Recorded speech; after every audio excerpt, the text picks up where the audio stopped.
finally, the third property is that CDFs must be monotone non-decreasing. Is monotone non-decreasing. Okay? Means it doesn't decrease. It as you move from left to right, it goes up, or maybe sometimes it sort of stays put, but then so it doesn't decrease. It's a monotone function. It sort of goes in one direction. Okay? Makes sense? All right. So, what in the heck is a continuous random variable? Continuous random variables have CDFs that are continuous. Continuous random variables have continuous CDFs. Okay?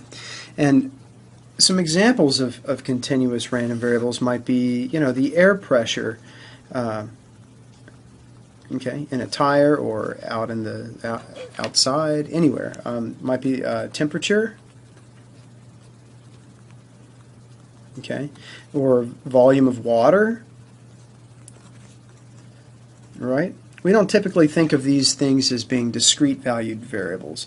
We think of them typically as taking on values from a continuum, even though volume of water. I mean, I don't know. Maybe we think of it as continuous, right? We think of them as taking on values from a continuum.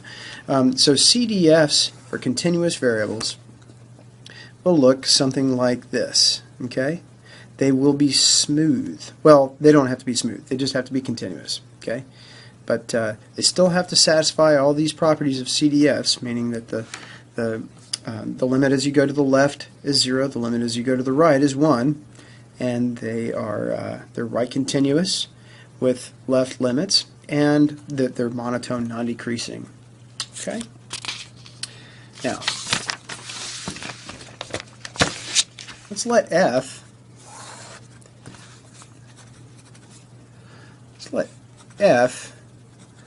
be the CDF of the random variable x. Okay, so as usual, when I want to denote it's the CDF for this random variable x, I'll put the random variable that it's the CDF for down in the subscript. Then, if I have some other function, little f, lowercase f, maybe I'll put an x in its subscript too, given by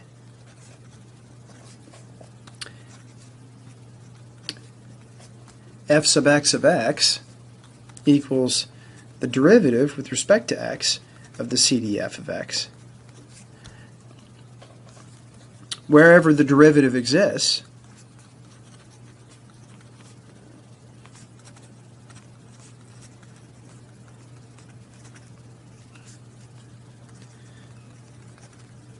is called the probability density function. You're going to love this. Oops. The probability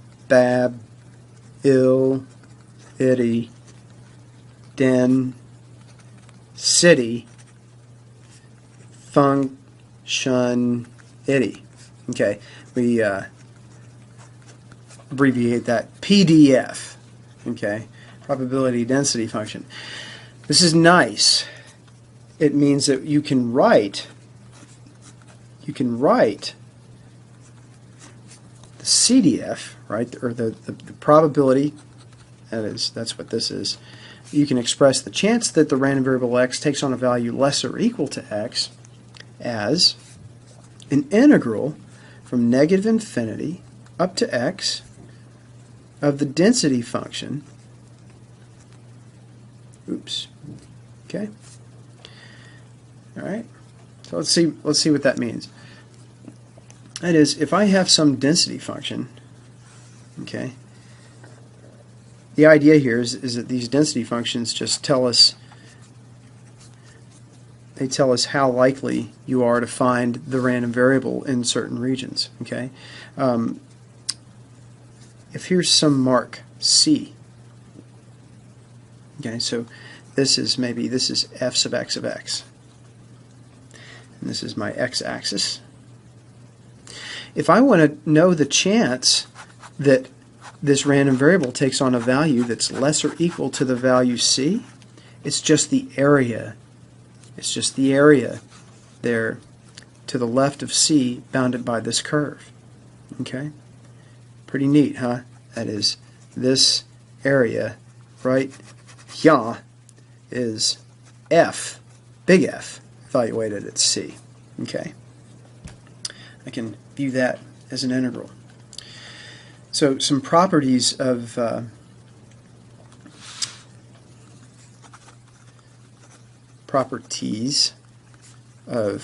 PDFs.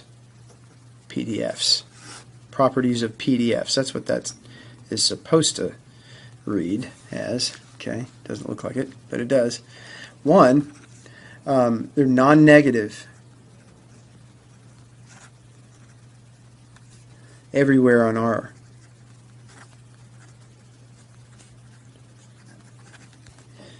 Two, if I take the integral from negative infinity to positive infinity of this density function dx, I get 1.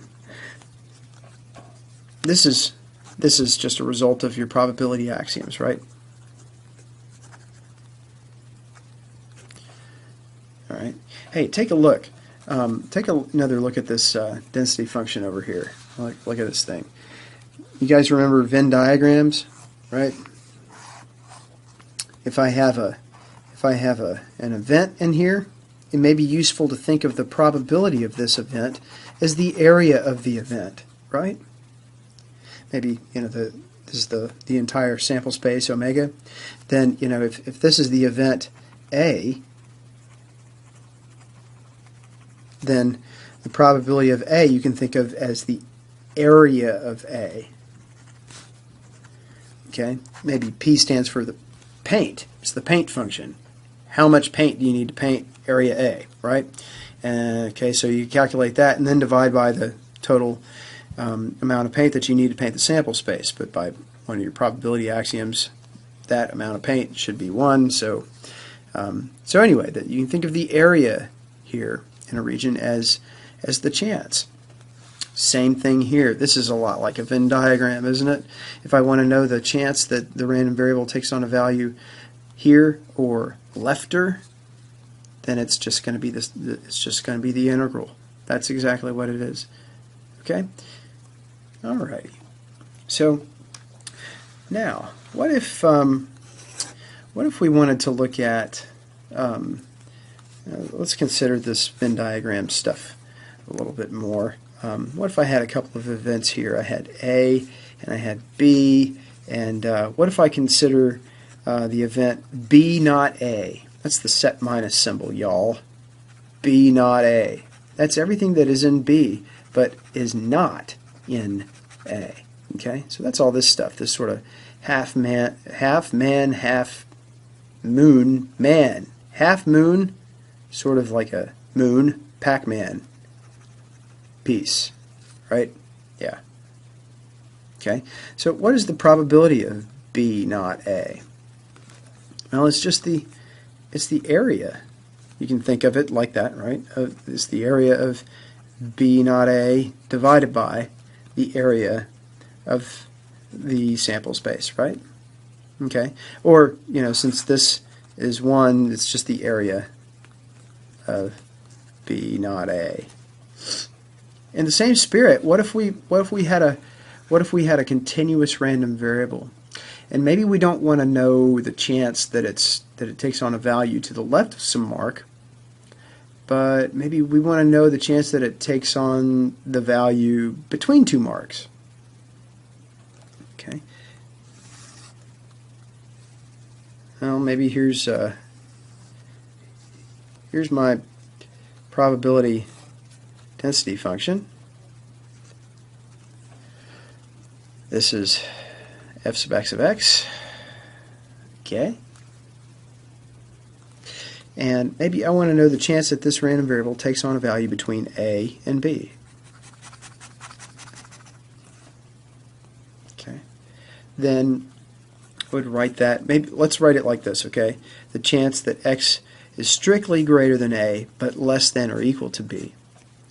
Then this is going to be, well, let's see. Actually, can I say that this is the chance that x is less than or equal to B, but then minus the chance that x is less or equal to A?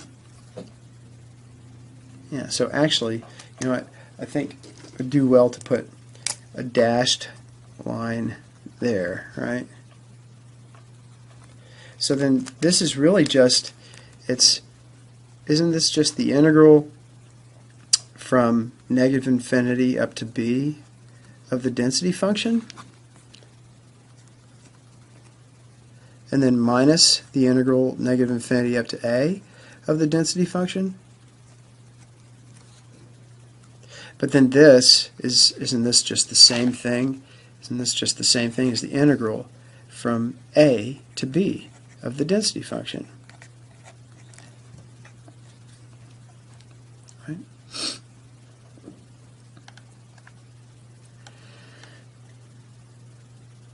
Great. So this gives us a way to calculate probabilities for continuous random variables between 2 points. It's just going to be the integral. Makes sense anyway, because you know, the way that we did that for the discrete case was we just added up the probabilities, right? If these were sort of discrete steps and we had flat pieces on the top, then we would just add up the areas. Okay, so we're doing the same kind of thing here, except we're just in the continuous case.